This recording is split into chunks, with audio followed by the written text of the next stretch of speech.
Bismillah ar-Rahman ar-Rahim. Assalamu alaikum, everybody, and welcome to the Productive Hajj webinar. We're about to start very, very soon, inshallah ta'ala. So if you are here in the room, then please do say salam in the chat room. Let me know what's going on, where you guys are from, and just want to know more about you guys. So inshallah ta'ala, we're expecting about 500 people join this webinar right now. So it's going to be a great crowd, inshallah ta'ala. So welcome, everybody, and we're starting in a few minutes, inshallah ta'ala. Jazakumullah khair. Let me hear some messages. Assalamu alaikum. Let me see the first. Oh. So hope to hear some messages come through. Okay, we have about 66 people already going up. Awesome. Tell me your name and where you're from. What are you guys doing and where you're from? We're about to start very, very soon, inshallah ta'ala. Actually, I'm going to do a little bit of a test here to make sure you guys can see the screen. And let me see if you guys can see the screen. Alrighty.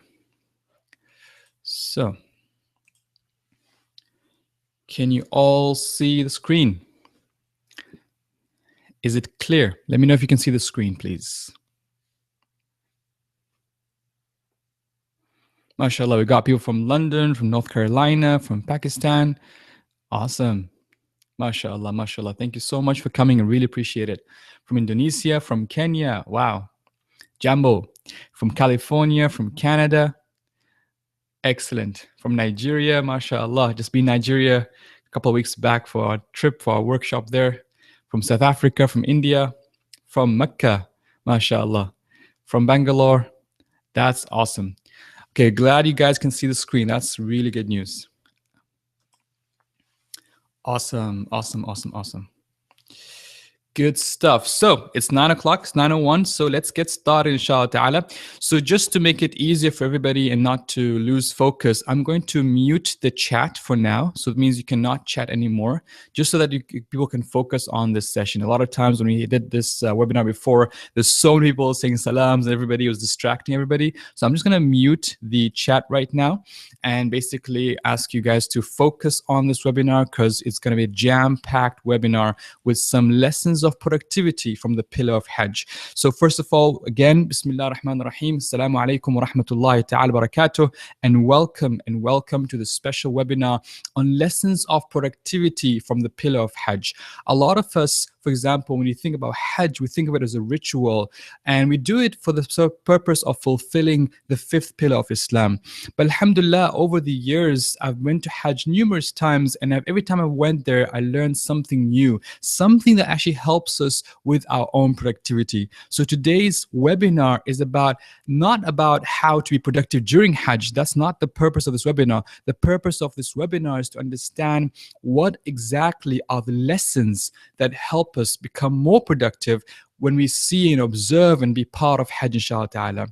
Now, it's been a long time since my first Hajj. I was maybe 5 years old when I first went there, and it was really a long time ago. But subhanAllah, ever since that time, Allah subhanahu wa ta'ala blessed me to go to Hajj on multiple occasions. And in the last 3 years, I've been going to Hajj as a Hajj guide, taking people on Hajj.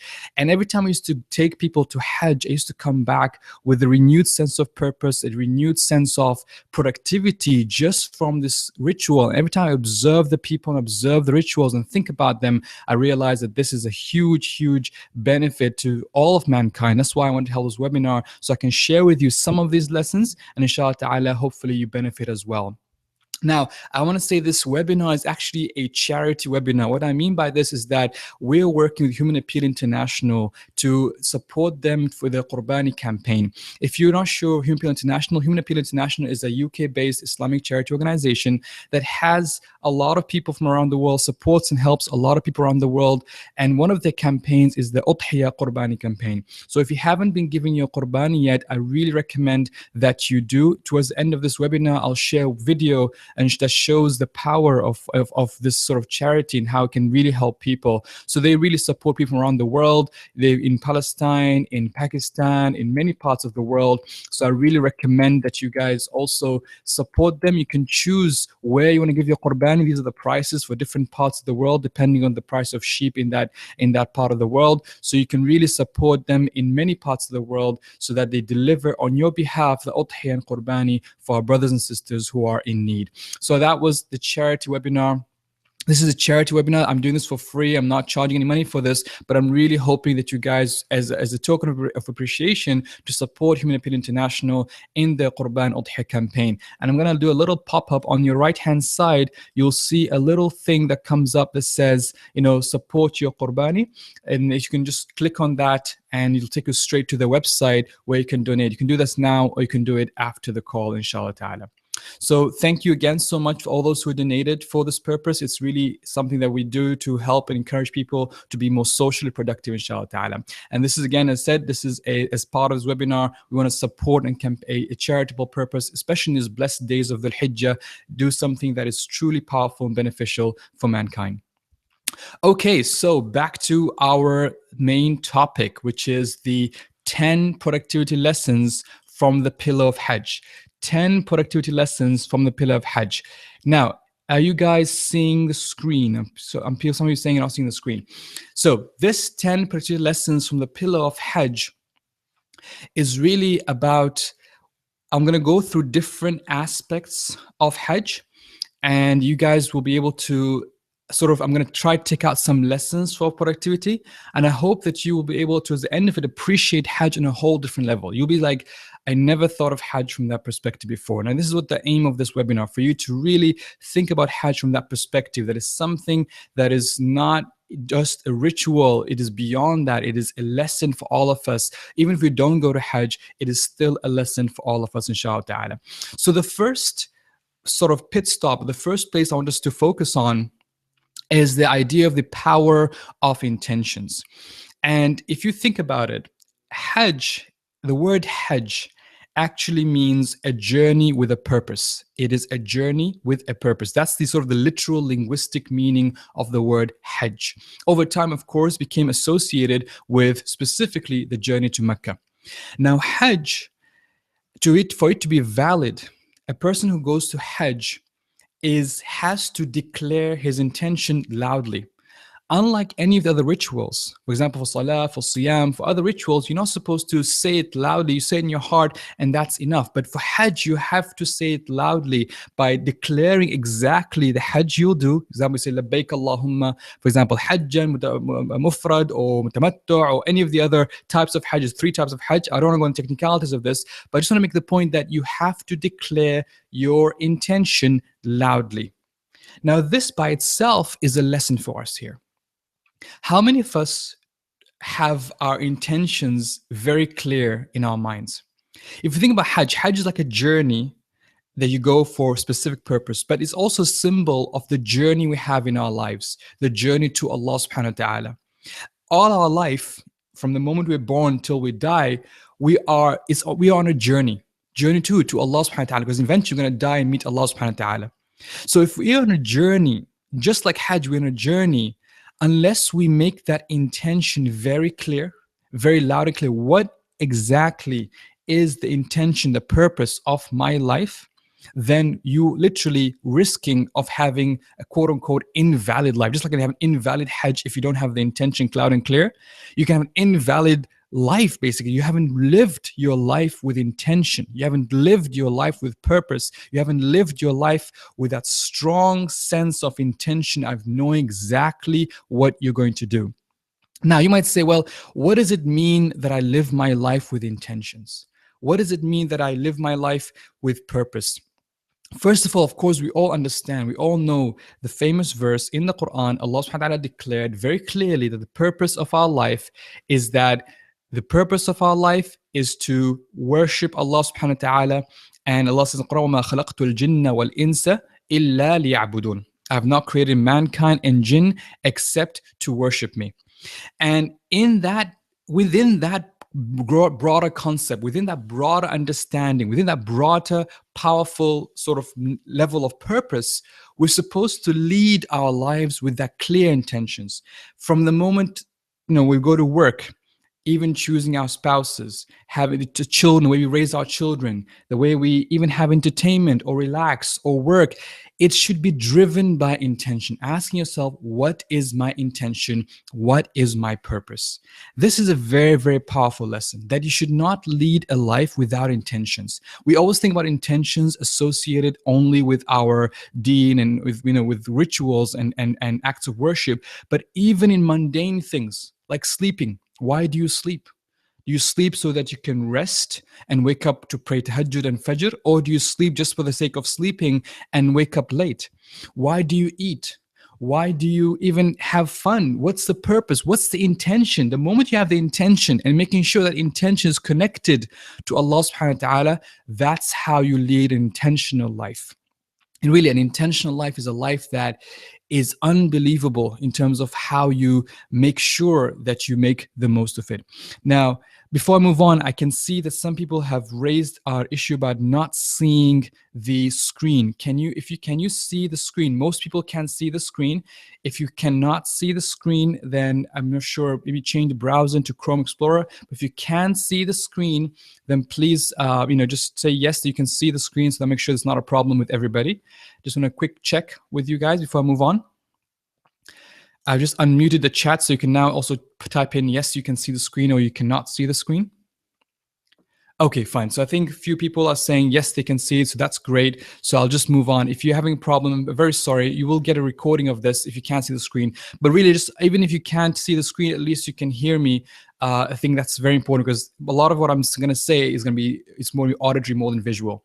So the first lesson of Hajj: lead a life of intention. Just like you go to Hajj with a clear intention, just like you go to Hajj with declaring your intention loud and clear, labbaik Allahumma hajjan, you're saying very loud and clear, that's the exact same thing you should lead your life. You should live your life with intention. You should live every single moment with a clear intention why you're doing certain acts of worship, or even certain normal deeds. Why do you go to work? Why do you spend time with your family? Why do you spend time in this part? And then the power of all this is that the moment you realize, sometimes it's so hard to put good intentions towards, I don't know, wasting time watching 5 hours of TV. No matter how much you try to put good intentions behind it, it doesn't work, because you realize it is wasting my time. And this is why the power of intention, it reminds you of your ultimate purpose. It reminds you of why you live on this earth. It reminds you that every single second you'll be accounted for. So make sure you lead your life with intention. This is one lesson. We haven't been to this, only one lesson, one powerful lesson from Hajj, which is to declare our intentions. Our intention should be extremely clear in our minds and in our hearts. Now, the second lesson. The second lesson is the sanctity of ihram. If you think about it, when people wear the ihram, I was taking a group of people to Hajj past couple of years, and the people are super careful of breaking any of the rules of ihram. Like, oh, I used scented soap, or I plucked my my hair unintentionally. What should I do? And I always get all these questions about from the ihram perspective. And I was thinking about this and saying, subhanallah, again, Allah subhanahu wa ta'ala is teaching us a beautiful lesson here, that if we are, just because we are on this journey to Hajj, we are so careful of not breaking any small rule of Hajj, because we want our Hajj to be accepted. Again, if we think about Hajj as a symbol for our lives and a journey of our lives towards Allah subhanahu wa ta'ala, then the fact that He has put certain things as haram around us, He said there are certain things I don't want you to do, then we should also be careful not to fall into the haram.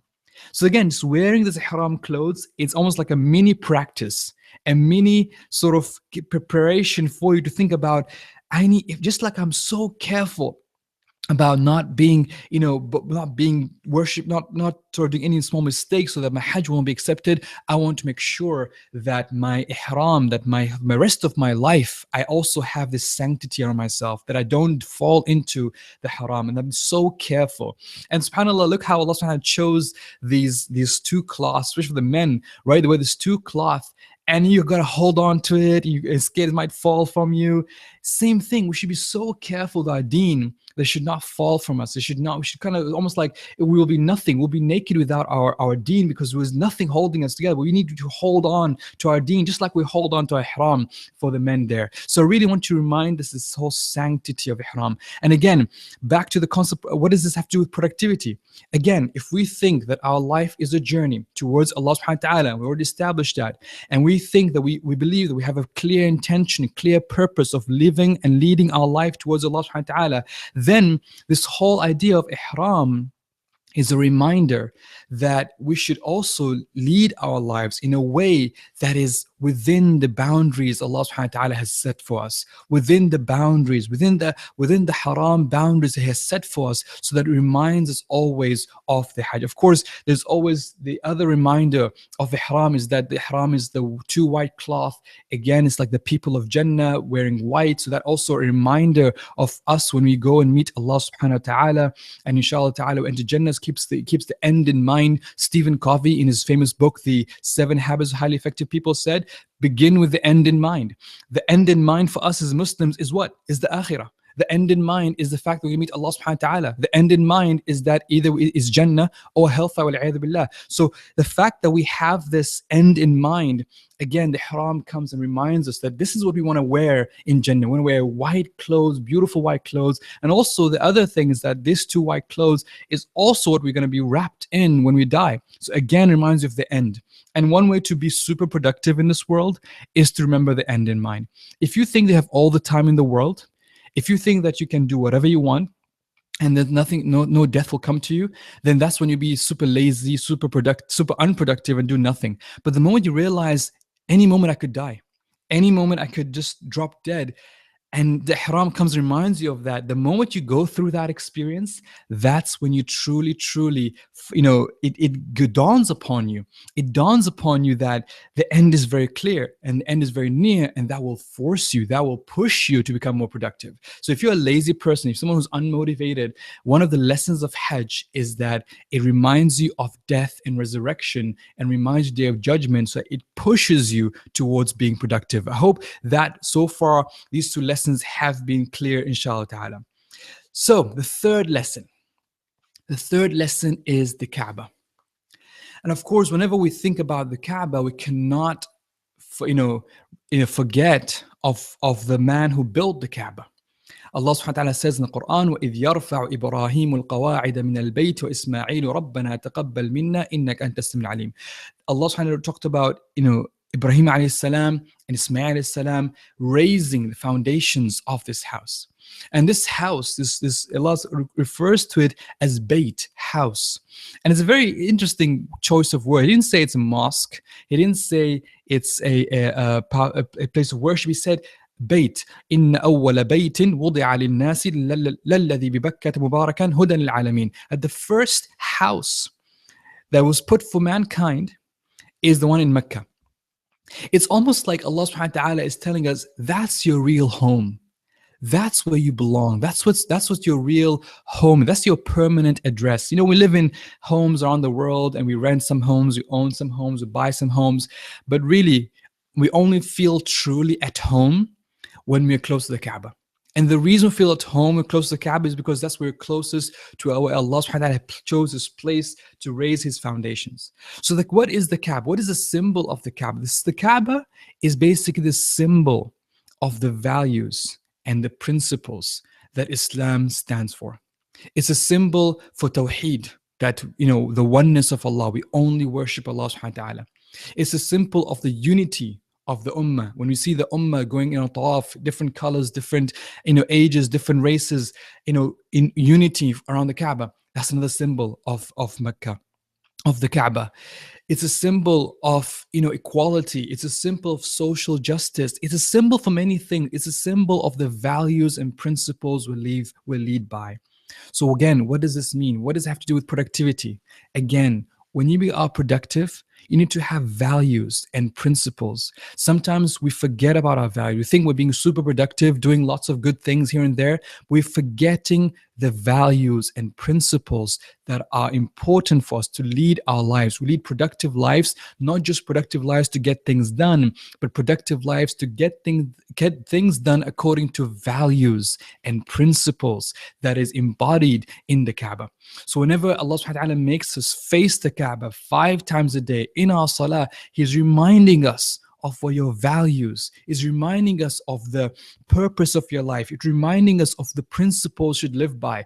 Just because you are Muslim, you should be constantly aware of this permanent address and permanent values and principles should live by, of social justice, of equality, of goodness, of manners, of of oneness of Allah, tawheed of Allah subhanahu wa ta'ala first and foremost, of not associating anybody or anything with Allah subhanahu wa ta'ala.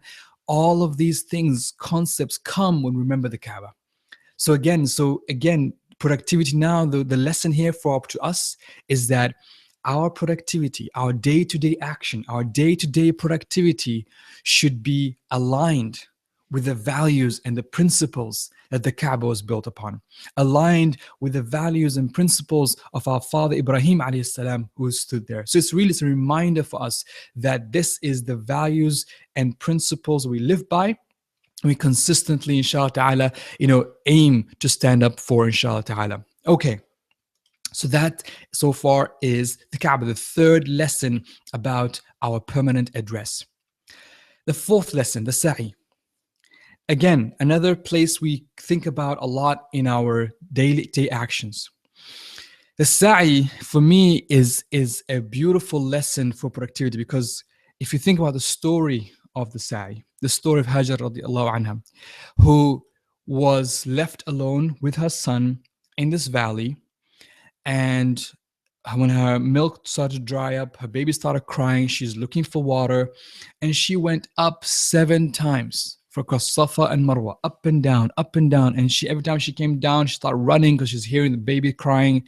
So it's a very powerful image, if you think about it, of imagine your mother, imagine someone very close to you with a baby, and just you running up and down looking for water, and the desperation and the struggle. And then by the 7th one, as we all know, Jibreel alayhi salam descended and he hit the ground and Zamzam water came out. Now the question I always have is, Allah subhanahu wa ta'ala could have, provided Zamzam from the first time she was there. From the moment she walked in, she could have just had Zamzam right there flowing under the Ismail's baby's feet. Why did Allah subhanahu wa ta'ala make her run 7 times before He, allowed this miracle to happen? It's as if Allah subhanahu wa ta'ala is teaching us a lesson here, that you gotta struggle for miracles to happen. You got to work hard for miracles. Miracles don't just happen out of nowhere. Great things, great achievements, for you to really reach the pinnacle of your success, it doesn't happen overnight. It doesn't happen by you sitting there making dua and just waiting and doing nothing. You got to struggle. You got to run. You got to walk up a mountain. You got to go up and down, sometimes 7 times before you finally hit it, before you finally make it, for the miracle then takes place. The hard work, the consistent hard work, that's what requires for miracles to happen. We're expecting, the whole ummah to change overnight just by us sitting down doing nothing. We're expecting poverty to end just by sitting down doing nothing. We expect that we just make a dua and we've done our part. No, Allah wants us to move, to take action, to struggle. That's the power of our deen. It's an action-based deen. It's not about sitting in a corner and meditating. It's about taking action and struggling for the sake of Allah subhanahu wa ta'ala. And that's how miracles happen. That's how miracles happen. So I want to remind each one of us that when we go on the sa'i and when you're going up down the mountain, you should think about, what am I struggling for? Am I really am I putting in enough effort so that a miracle like Zamzam would appear in my life? Maybe it could be successful business. Maybe it could be a successful family life. Maybe it could be a successful, charity organization. Maybe it could be a successful school that you're building. What are you struggling for? Are you really struggling? Are you putting the effort so that a miracle would happen, that Allah blesses you with success beyond your imagination? And this is from Allah subhanahu wa ta'ala, but we need to put the sincere intention and the hard work, the struggle, in order for us to really make it in order for us to make this miracle happen in our lives. Now, number 5. So I hope you guys are following up with me. I'm going to give you a pop quiz in a minute. But number 5. Okay. Number 5 is about Mina. And for those of you who've been to Mina, you would be like, you go there and you sit and you're kind of waiting for Arafah day to start. And you might be there a day before, 2 days before, 3 days before, but you'll be there for a few days. And then it kind of occurs to you, nothing really special. And I mean, for example, you just pray and you read Quran, remember Allah. But what is really the lesson of Mina? For me, one thing I love about Mina, like whenever I go to Hajj, I actually go out and just walk in the streets of Mina. I just walk into the camps in the Mina because I just love seeing the people. Mina is like the womb that holds all of humanity. Because think about so many people, about like 3-4 million people in this valley. It comes like a womb. And as if Hajj, we expect to be like born fresh, born new, like newborn babies. Well, before they are going to be inside a womb. And Mina is like the womb. And the womb is holding all of us together in this one place. And it's almost like you're coming face to face with the entire world. Because literally, you could probably find every single person from every corner of the world in this one valley. So it's almost like a stock reality check of this is your ummah. These are the people who you belong to in this journey towards Allah subhanahu wa ta'ala. It's not about you anymore. It's about we. It's about nahnu, about not ana, it's about nahnu, we. And this whole concept of we occurs in Mina. You have to sleep and use the bathroom with like side by side with like millions of people. It's not about time to be selfish. It's not about time to be somebody who does not take care of other people. You are in this womb and you're in it, all of you together. What's the lesson of productivity here, guys? The lesson of productivity is that this is your ummah and you have to serve your ummah. You should not lead a productive life alone. You should lead a productive life serving other people, serving your fellow humans, serving the ummah, the people around you. So Mina is an opportunity for you to be in that situation. There's one guy who said, Allah subhanahu wa ta'ala could have, he knew that Hajj would be like the super popular thing, that millions of people would come around the world. He could have chosen a nice flat land and everyone would have a valley, have their own tent in some corner. But he chose this valley. He chose this place where you have to bump into each other and literally rub shoulders with each other. Why? Because he wants us to be together. He wants us to stand together. He wants us to see each other, to talk to each other, to deal with each other, to learn to tolerate each other, and most importantly, to serve one another. When you come back from Hajj, you come back with a renewed sense of purpose and service to people. You realize, subhanAllah, I haven't done much so far in Hajj. And I really, so I haven't done much so far in my life in terms of serving other people. And I want to make sure that I serve other people. Okay, guys, so now I'm going to have a little bit of a pop quiz. What were the first 4 things that I mentioned? I mentioned so far 5 things. The 5th one is Mina, the womb. I want you to, what are the first 4 things for you to be the first 4 lessons that I mentioned about Hajj? 4 lessons of productivity. I'm ready to hear about you. Okay, I've unmuted the chat. You can type in what are the first 4 lessons that I said. And this is the 5th one, of course, is Mina. The first 4 lessons about Hajj, inshallah ta'ala, we spoke so far. First 4 lessons of productivity. Okay.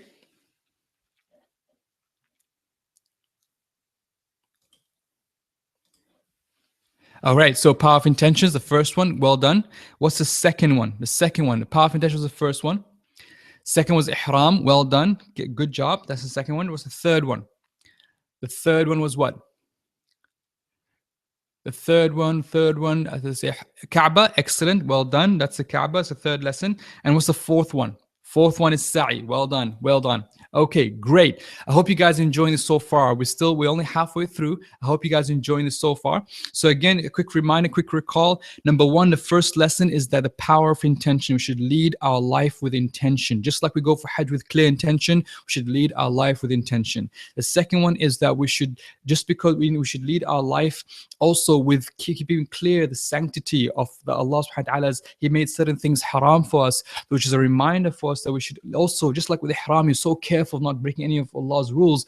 Again, leading our lives with that haram, and understanding, awareness of what we should not do and do, inshallah ta'ala. The third lesson is, of course, about the Kaaba being the symbol of our values and principles. We should lead our life based on values and principles that was built, like the Kaaba was built upon. The fourth, of course, is the sa'i, which is, again, it's a reminder for us to struggle, just like Hajar radiallahu anha struggled for the Zamzam to take place, for the miracle to take place. Then we should also struggle for miracles to happen in our lives, and we should not expect miracles to happen without struggling. And finally, of course, is the womb of humanity, Mina, a reminder for us to serve other people, to face the ummah. This is the ummah that we're going to be dealing with. We have to face and serve other people, inshallah ta'ala. All right, great. I'm so happy that you guys are with me so far and you guys are watching this. And inshallah ta'ala, now let's go on to the next half of this 10 lessons. Okay, now, of course, the big day, the day of Arafah. Okay. And on the day of Arafah, of course, day of Arafah, if anyone of you have been to Hajj or you've seen people do Hajj, they'll tell you that is the climax. That is the pinnacle of Hajj. That is the day when you really, really dig deep into yourself and you come to know yourself better. You come to really come back to the core of yourself. And the day of Arafah, it's almost like, it's nothing short of feeling like it's Judgment Day, where you kind of raising your hand and admitting that you have not been leading the life that Allah subhanahu wa ta'ala wanted you to lead, and that now you're really coming to Him asking for forgiveness. And most importantly, you're coming to Him to renew your promise, renew the covenant, renew that you are going to meet Him and you're going to work harder now.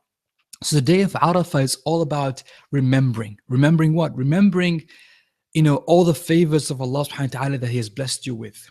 Remembering everything that He has given you so far in your life. Remembering all the responsibilities and the people whom have been part of your life and whom you owe responsibility to. Remembering the early, even before we were born, the fact that Allah subhanahu wa ta'ala, like in the Quran, mentions that we were in the alam al-arwah, in the place of the souls, realm of the souls, when He asked us, Alastu bi rabbikum, am I not your Lord? And we said, in that world of souls, we said, yes, you are our Lord. And then now we live in our lives and we're not fulfilling that sometimes to the utmost of our best ability. So it's a day of remembering who you are, where you come from, what your deeds, what have you done so far, where you're going. It's a day of reflection. And again, what is the lesson for us here in terms of productivity? The lesson here is that we need to keep remembering. Allah subhanahu wa ta'ala says in the Quran, وَذَكِّرْ فَإِنَّ الذِّكْرَى تَنْفَعُ الْمُؤْمِنِينَ. And remind, because remembrance, it benefits the believers. You need to be constantly reflective in your life. Always think about where you're heading. What are your intentions? How are you sticking to the way of Allah subhanahu wa ta'ala? Are you struggling for the miracles? Are you serving humanity? Are you doing what you need to do to really lead a productive, spiritually, physically, social life? You're asking yourself all these questions because Arafah is like a day, is a moment for you to reflect, and happens once a year. But if you can also aim to build in your life days of reflection, days of remembrance, days when you sit down, maybe the pen and paper, and ask yourself, what happened so far? Where am I going in my life? What do I need to do to make it better? And this is, again, it's almost like a moment where you pause, you take some time off, you completely seclude and turn towards Allah fully.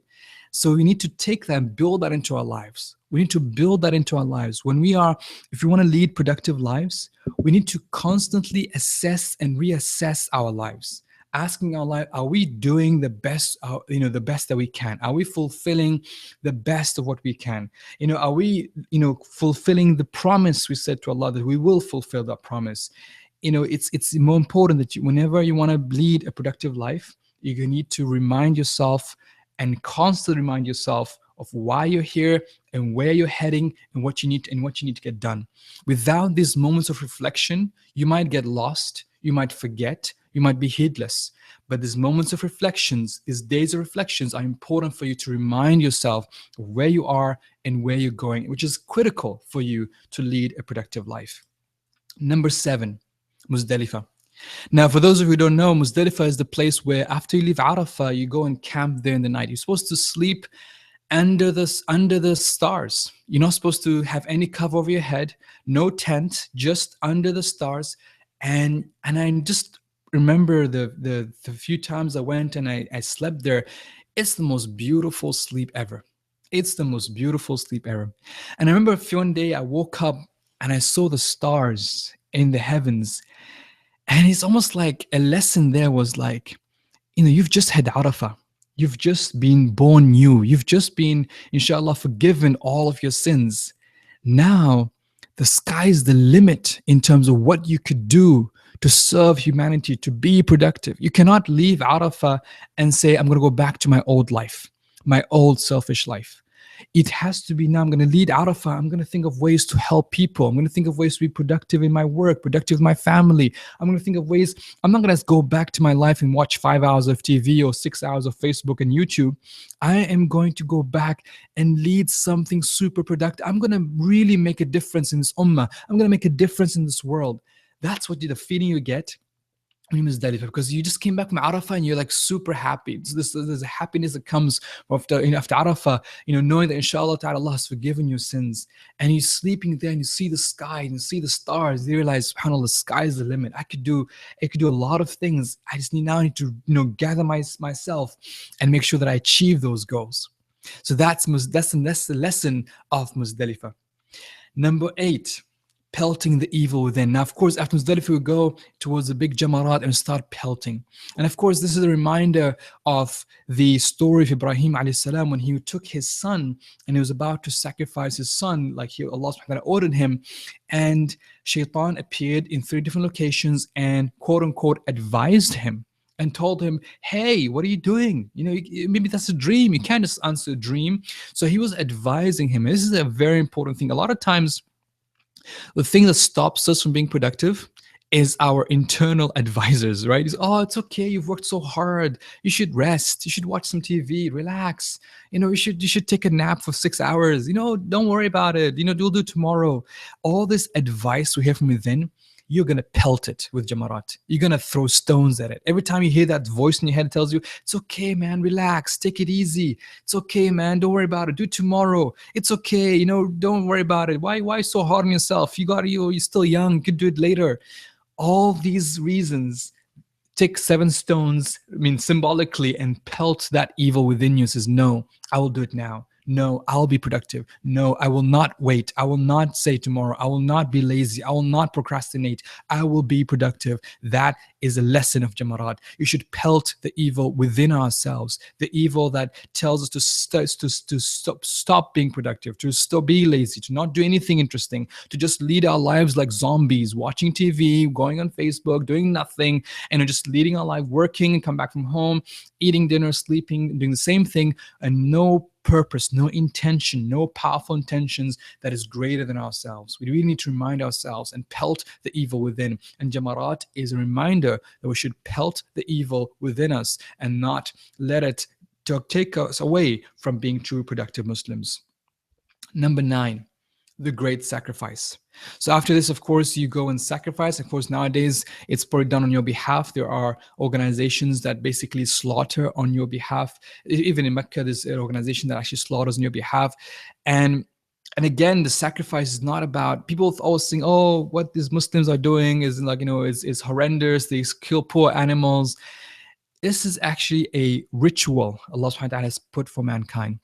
And it's a reminder for mankind that Allah subhanahu wa ta'ala has given us responsibility and mastery over all creatures on this earth. He has given us this power to have these animals and to slaughter these animals at our own will and to eat them, that is actually showing Allah, is reminding you, I have given you responsibility over the creatures of Allah subhanahu wa ta'ala, and I want you to fulfill that responsibility by being fair and have social justice, and to share the good and share this food and share these blessings with people around the world, and also by sacrificing these animals for the sake of Allah subhanahu wa ta'ala, not for anything else, but for the sake of Allah subhanahu wa ta'ala. So the first lesson of sacrifice is that it is a reminder of our mastery as humanity, as human beings. Allah has put us as masters, as responsible human beings, and also a reminder that He has given us these creatures, these animals to underneath us, because we can control them,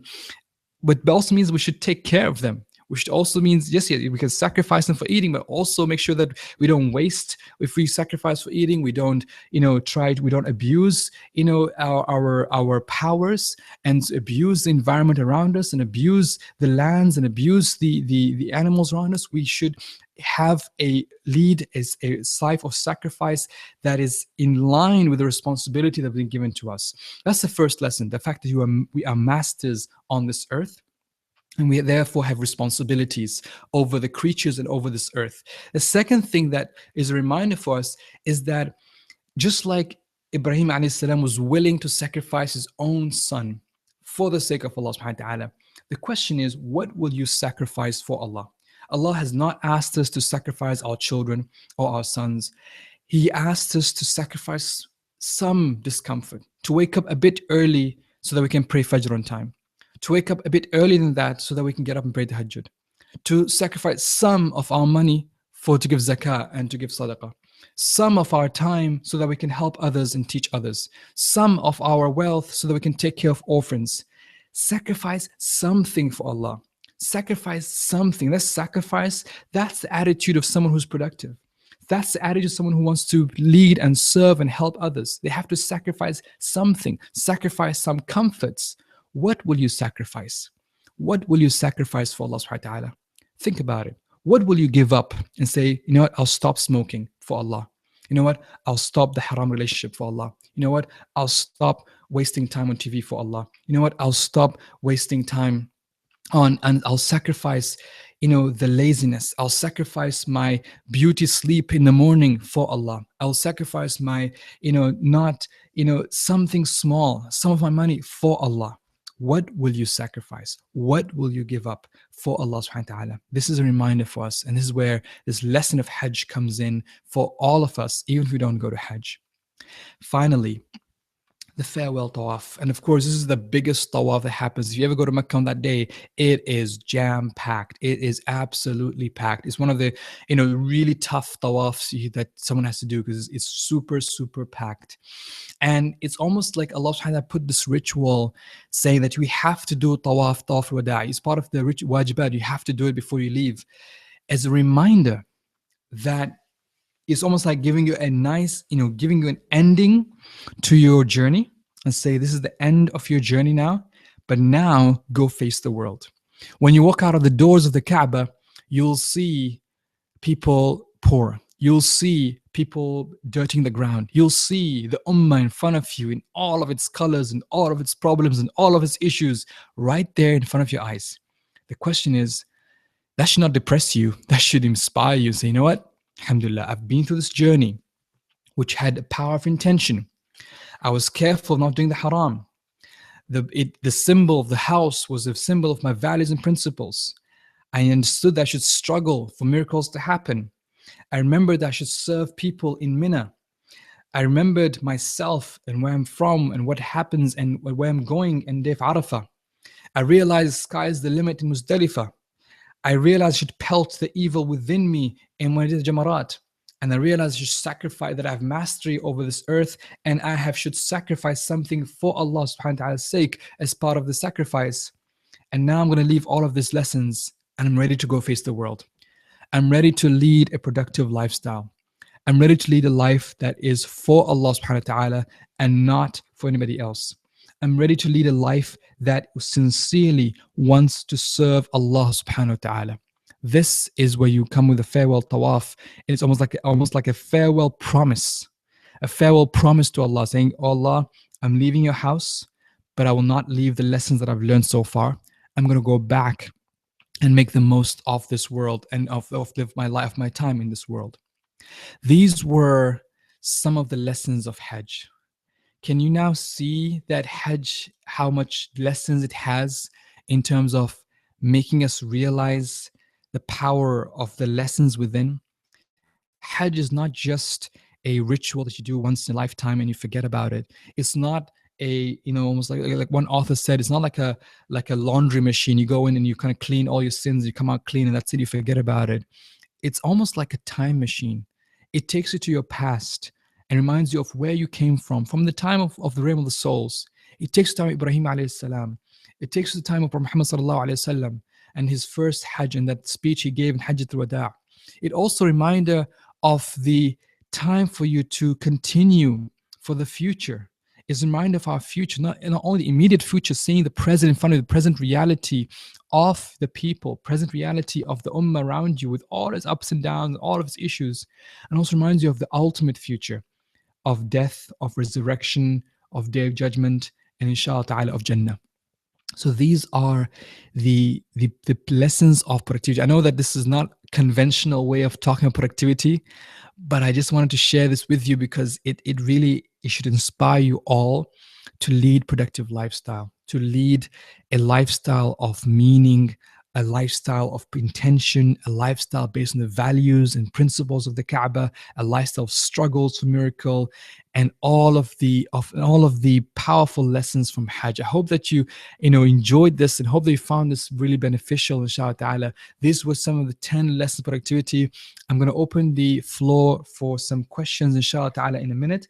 But before that, I need to again remind you all that we're doing this webinar for the sake of Allah subhanahu wa ta'ala, and for also as a support for our brothers and sisters in Human Appeal International, which is basically doing a Qurbani campaign, a Udhiyah campaign, where they're supporting poor people around the world, to help them with this appeal. I'm going to play a small video for you guys so that you can watch this video. Some of you may not be able to, if YouTube is blocked in your locality, you may not be able to see this video, but I hope the rest of you could see this video. It is a video that talks about Human Appeal International and basically and what.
Okay, I hope you guys saw this video and now you kind of appreciate how much value there is in giving udhiyah and qurban. And sometimes we think, meat is not the most important thing. We give them money or something like that, but it's actually really a reminded that some people, this meet can make a huge difference, can make them happy and helpful and really happy Eid.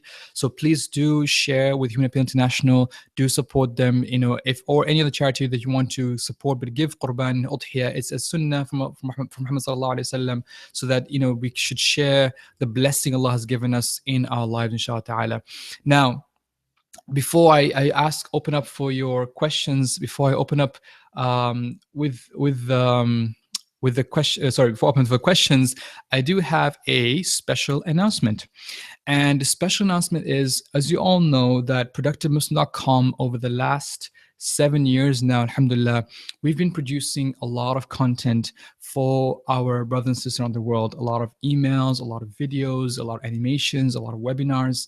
And this is from Allah subhanahu wa ta'ala. And we thank Allah subhanahu wa ta'ala for this opportunity to be able to serve in this way. And a lot of you wanted something extra. You wanted you to be more specific. Say, there's a lot of stuff, a lot of content on our website, but we want a structured way to help us develop, to help us understand, to basically focus or develop habits or to develop, ways of getting things done. And, the stuff that's on the website is great. It's free, it's helpful, but it's so much of it. We want like a structured way of learning from Productive Muslim. Well, alhamdulillah ta'ala, we've actually now introduced what we call the Productive Muslim Academy. It's a new website that we have called ProductiveMuslimAcademy.com. And it's the world's first online self-development platform for the Muslim Ummah. So if you are looking for an Islamic perspective about how to develop good habits, how to stay focused, how to get things done, this platform is for you. The website is there, ProductiveMuslimAcademy.com. It's a brand new website. We still haven't officially released it around the world yet, but we're going to start releasing over time. I'm going to want you guys to know about this, because this is our new way of teaching people some very specific skills to help them lead a productive Muslim video. Now, these are the lessons, the courses we have so far. We have 6 courses so far. More of them will come online every month.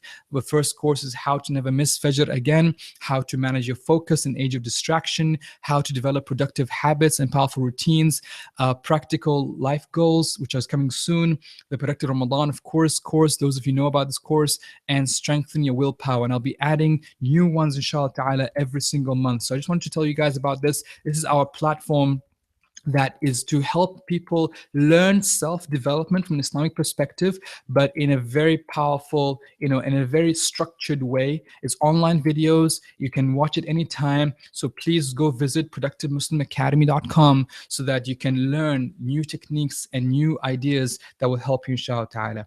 All right, so we come to the end of this webinar, and now keep calm and ask your questions. So inshallah ta'ala, let me know what you have. What questions do you have regarding the productivity lessons? I want to keep it very clear that I'm not going to answer questions about Hajj. I'm not a mufti or scholar in terms of Hajj. So I want you to make sure that I'm only going to talk about productivity lessons. If there's anything from the lessons that I shared with you, you realize, okay, I wasn't sure what this means or what that meant, let me know. This is the part that I'm trying to ask your question, inshallah ta'ala. So please let me know if you have any questions regarding the lessons of productivity from Hajj.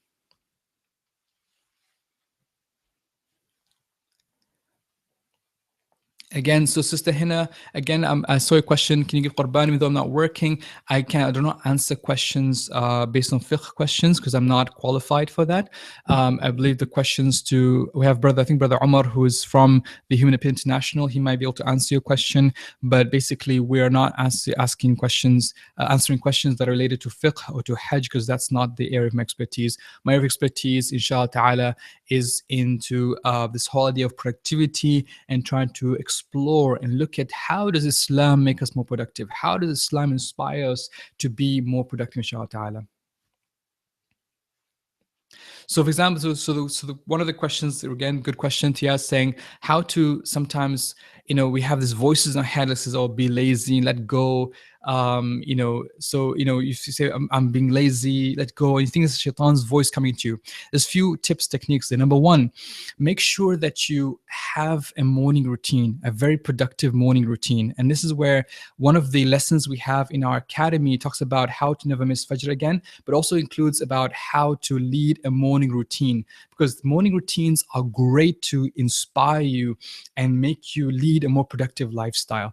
Because if you have a great start to your day, have a great morning routine, you'll be more productive the rest of the day. Secondly, whenever you hear the voice in your head that says, oh man, relax, take it easy, don't do anything, don't trouble yourself, remember who you're serving. You're serving Allah subhanahu wa ta'ala.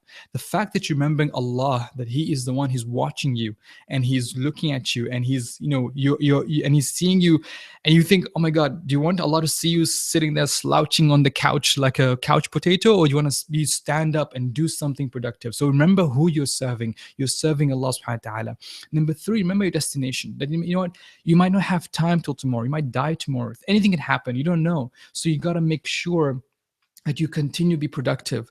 And number four, of course, is try to switch between roles and activities. Sometimes we get lazy, we're doing the same thing over and over again. So try to switch. For example, let's say you're studying at home and you feel bored, right? And then maybe move on to go to a library, for example, and change the scenery a bit. That helps you to inspire you sometimes. So change activities, change environment. That helps you to renew your enthusiasm when it comes to laziness. And finally, of course, is to make dua. Ask Allah to protect you. Prophet Muhammad used to make dua, Allahumma inni a'udhu bika min al-hammi wal-hazan wa min al-'ajzi wal-kasal. Oh Allah, I seek refuge in you from laziness and from deficiency. So he used to seek refuge from being lazy. He used to ask Allah, Allah, protect me from laziness. So it's a very, very powerful thing that Prophet Muhammad is asking Allah for protection from laziness. So we should always ask Allah to protect us, inshallah ta'ala. So hope that answers your question, inshallah ta'ala. Okay. All right, so I'm trying to get into the questions. So number 8 was regarding Jamarat, and we get a question from, okay, Rafi, a good question on self-control during Hajj. Okay, can you shed some light upon self-control during Hajj? Okay, self-control, this is a powerful thing. Allah subhanahu wa ta'ala says in the Quran that, that when you go to Hajj, فَلَا رَفَثَ وَلَا فُسُوقَ وَلَا جِدَالَ فِي الْحَجِّ. There's 3 no's. لَا رَفَثَ وَلَا فُسُوقَ وَلَا جِدَالَ. Rafath means no sort of anything to do with sort of sexual intimacy during Hajj, even with your wife, or, you're not supposed to get, be intimate with your spouses, and of course with anyone else but spouses. So it's almost like a reminder that we should keep yourself pure and clean during this time and not get anything close to do anything should lead up to even to sexual intimacy. So that's the first note. That takes self-control. The second self-control, la fusuqa. Fusuq is anything that's almost like evil, transgressing, to transgress. So no saying bad words, no swearing, no controlling your tongue. Of course, anything that's forbidden from you could say or do is also forbidden.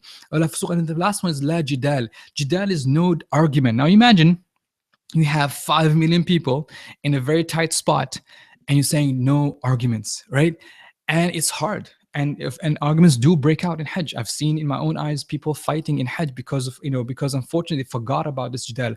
So Allah's reminding us of these 3 things. So that teaches you self-control. And when you go into Hajj, again, we go how to clear intention. I'm here for Hajj, and you're very conscious. I had a person who said that he was a very angry person. He was a naturally angry person.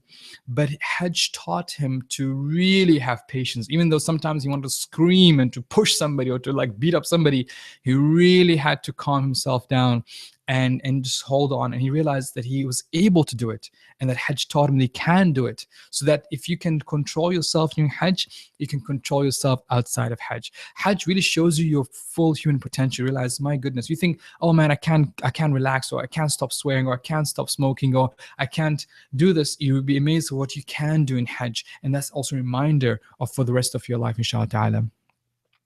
Okay. So again, questions about how to say intention. You can go into the books of Hajj, inshallah ta'ala. They talk about how to say, declare intention. Focus in salah, that's not the topic of ours, inshallah. I'm very sorry. Not the topic of us, inshallah ta'ala. Okay. Okay, Anas has a great question about how not to compare yourselves with others and continue in the righteous path fearlessly. Again, this is a great question because a lot of times when you're in Hajj, one of the things that comes to you is like you realize, oh, that guy is maybe, I don't know, he's crying in his dua, why I'm not crying, stuff like that. Hajj, the amazing about Hajj, even though you're millions of people, but you feel really alone. And the powerful thing about Hajj, you see, a lot of us, we think that, and this is a problem many people saying, well, I don't want to do any good things because I don't want people to see me. Well, you know what? Scholars say that if you do a good deed, or if you don't do a good deed because of fear of people, or because you don't want people to see you, then that's both considered as showing off. Even if you stopped yourself from doing something because of people. So you should continuously do things regardless whether people are there or not there. In Hajj, you can't hide. You have to, you're with people 24/7. If you want to wake up for the Tahajjud, people are going to see you. If you're going to breathe Quran, people are going to see you. So it kind of teaches you to basically ignore and not really take into consideration the people around you. You just do what you have to do to get through and make the most of Hajj. You're not going to waste your Hajj and say, oh, I don't want people to see me with Quran, I'm going to keep quiet. No, you're going to do your best in Hajj, regardless of people around you or not. So make sure that you always work hard at your own level. Not, again, like comparing yourself again is like realizing that there's people, look at always up in terms of ibadah and worship and service of humanity, people who look better than you, and don't look down. Don't think, oh, at least I'm better than so-and-so. Realize that there's always more you could do, inshallah ta'ala. Okay. Inshallah ta'ala, but those of you who are actually going to go to Hajj, may Allah subhanahu wa ta'ala accept your Hajj, and please remember the Productive Muslim team in Hajj, inshallah ta'ala. You should not, you should try your best to give your best in terms of you go to Hajj, remember these lessons. And one thing I recommend if you're going for Hajj is to take a journal with you. Take a journal, and every night before going to sleep, write down reflections and thoughts and ideas and think and emotions and what's going on in your mind.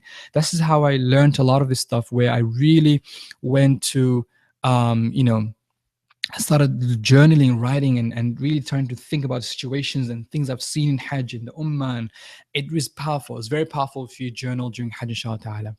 Okay, one more minute, inshallah ta'ala, because I don't want to keep you out too long, and also have to go get ready for Jum'ah in this part of the world. So, inshallah ta'ala. Okay, so Zainab, last question I asked was from Zainab. It says, any advice on how to practically be productive? Sometimes when we are motivated, we come up with a million things we want to do, then we do, nothing gets done. Well, basically, start somewhere. Put it down, start, take action, right? You have a million ideas, fine, choose 3. And then say, what actions will I do to get this done? And keep moving. If that thing stops or you can't do it further, then okay, then you can switch to something else. But start somewhere. Don't be paralyzed with the million ideas. Write down what you're going to focus on. Really say, what can I really give to the Ummah? What can I do my best in? And then you completely give back. And inshallah ta'ala, you can give back and do your best in that thing, inshallah ta'ala. Okay, so jazakumullah khair. It's been an hour of wonderful time with all of you guys. Jazakumullah khair. I hope you guys enjoyed this. This was about Hajj and about learning about the productivity of Hajj and the lessons from Hajj. I hope you found this beneficial. May Allah subhanahu wa ta'ala bless you all for spending this hour with me. And I really hope that you guys learned something new. And please do tell people. I have one more session. I'll be doing a repeat session of this tomorrow at different times, so that to accommodate people in different time zones. So if you have friends in different parts of the world who can attend tomorrow's session, you'll see the details on the webinar registration, the same registration link that you signed up for this webinar. You'll see the second session, which is basically a repeat of this session, so that people who live in different parts of the world can also benefit. So I want to please tell friends and family about it. May Allah subhanahu wa ta'ala reward you all and make you all lead productive lives. And please remember us in your dua. Jazakumullah khair. Assalamu alaikum wa rahmatullahi ta'ala wa barakatuh.